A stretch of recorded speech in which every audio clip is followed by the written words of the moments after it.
Leslie, I'm not sure if you were able to catch the Lady Pirates game the other day, but I definitely was impressed by their win. What about you? Yes, definitely. The talent is amazing out there. I was very surprised. Definitely. And the Lady Pirates do well every year, and they're 16-5 now. They've beaten very good teams, and I like our chances. And honestly, watching them, they did not miss any shots. I was very impressed. Oh, that's fantastic. Our sports guru, Theo Dorsey, do you got some news on the Lady Pirates, men Pirates? I definitely will have that, and today I'll give you a little bit of sports. Okay. So you can check this out for me. And also, I'll get to the Super Bowl and the NBA later on, but we're going to start off with the Lady Pirates. Fantastic. The news over there at the Lady Pirates, because they did get a big win against Howard in the Convocation Center. Okay, so about our Lady Pirates. They took on their rivals, the Howard Bison, on Sunday. On Monday night, the undefeated Lady Pirates took on the women of Howard U in the Convocation Center. Coming out of the gate with a surge of energy, the Lady Pirates took a quick lead over Howard. Even with such a steady lead, head coach David Six remains cautious of their Howard point guard, Cheyenne Curley Payne. By halftime, the Lady Pirates led the Lady Bison by 17 points with a score of 40-23. The night ended with Hampton coming up victorious, 67-45. Senior Kiera Avant led Hampton with 15 points in a huge win. The Lady Pirates are now winners of 7 straight games. They are 16-5 overall and a perfect 7-0 in the MEAC. Hampton will look to extend their streak on Sunday when they take on Morgan State out there in Baltimore.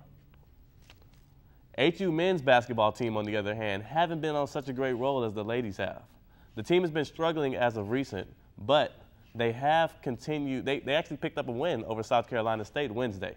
The Pirates bounced back from a 3-game skid with a 64-60 road win. Ramon Mercadou led the Pirates with 14 points. Dwight Michael chimed in with 13 points and 7 rebounds, and the Pirates picked up their 6th win of the season. Hampton is now 7th in the MEAC and 6-13 overall record.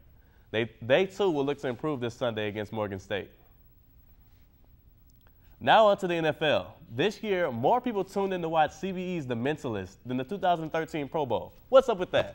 Let's take to Twitter to see what the world had to say about the big game. My personal friend and the Houston Chronicle's own Nick Matthews tweeted, "There are more people on the field than in the stands. Oi." Mike Mills tweets, "I like the concept of the All-Star game, but the Pro Bowl needs to go." And the Clarion Ledger's Rod Williams took a jab at the Manti Te'o incident. We all know about that one, right? He says, "Lots of empty seats in the Honolulu at the Pro Bowl. Almost positive Manti Te'o's girl is in one of them." That's pretty clever, right? Definitely. Definitely something funny right there. Okay, so why doesn't the NFL do away with the not-so-big game? This year's Pro Bowl logged 9.84 million live viewers on Sunday, down from 12.9 million last year. Commissioner Roger Goodell says the play has actually improved from last season, but it's going to take a lot more to get the viewers' attention back. And by the way, it was a blowout. The NFC killed the AFC 62-35 with Vikings tight end Kyle Rudolph, taking home the MVP. Two brothers walk into the Louisiana Superdome. Almost sounds like the worst joke ever. Right, Sean? Yeah, actually, I'm pretty sure. Well, it's not a joke. It's serious, Sean. Come on, yeah. Oh, my fault. Look. My fault. John and Jim Harborough, two brothers, will coach against each other in the Super Bowl for the first time in NFL history. This is the biggest stage of them all, Super Bowl 42. The Baltimore Ravens and the San Francisco 49ers are already in New Orleans preparing for the big game. With Beyonce headlining the halftime show and the ever-so-popular Super Bowl commercials, there's no reason not to tune in this Sunday. Kickoff is scheduled for 5:30, only on CBS. So in the words of the great Terrell Owens, get your popcorn ready. Blockbuster trade in the NBA last night. The Memphis Grizzlies traded their leading scorer, Rudy Gay, to the Toronto Raptors as part of a 3-team trade. The Grizzlies received Ed Davis from Toronto and both Tayshaun Prince and Austin Daye from the Detroit Pistons. Detroit received guard Jose Calderon from the Raptors as part of the deal, and Toronto picked up the Grizzlies' leading scorer, Rudy Gay. The deal saved Memphis just about $20 million over the next 2 seasons, and Gay is averaging 17.2 points and 5.9 rebounds per game this season. Now, you know what? We're going to take you to the news over there in Los Angeles, because over there in Los Angeles, where we know they've been struggling, the Los Angeles Lakers their 3-game winning streak actually came to an end, Sean. That's Sean's favorite team, for those that didn't know. Yeah. So out there in Phoenix Wednesday night, they lost. Kobe Bryant continued dishing out assists, picking up 9 through 3 quarters. But the Lakers will blow a 13-point fourth-quarter lead on the way to a 92-86 loss to the Suns. The Lakers are now 20-26, and they're 4 games behind my hometown, the Houston Rockets, for the 8th seed in the West. Here's a look at the standings. The Spurs are number 1 with a 37-11 record. The Thunder aren't too far behind at 34-11, and the Clippers are right on their tail at 34-13. I don't see the Lakers in the top 3. Is that a problem?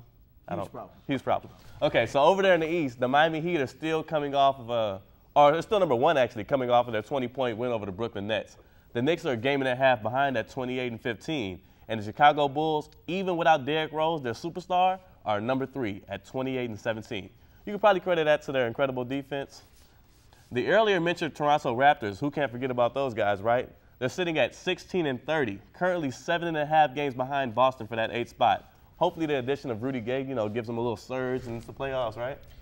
Yeah, I don't know. That's false hope. I don't know. That's a lot. That's asking for a lot. So. Okay, well, so what are y'all's plans for the Super Bowl? I don't know. Wings, people, just a good time. Maybe a party at your house, Sean? I'm ready to see my girl Beyonce throw it down. Oh, come on. That's what I keep hearing from all these I'm girls. ready. Right, I know, right? Yeah, It's a long way. You know, this one girl had the nerve to tell me that the Super Bowl was a Beyonce concert. It is. I was It's her time. She's coming out. This is her time. Okay. Oh, is their time? Okay. Well, all right.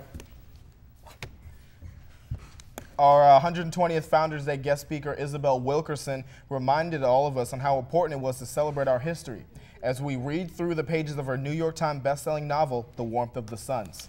We learned that celebrating history starts with celebrating with families. We leave you tonight with a photo essay that does that. Compliment of WHOV's Kamina Dabney. Good night.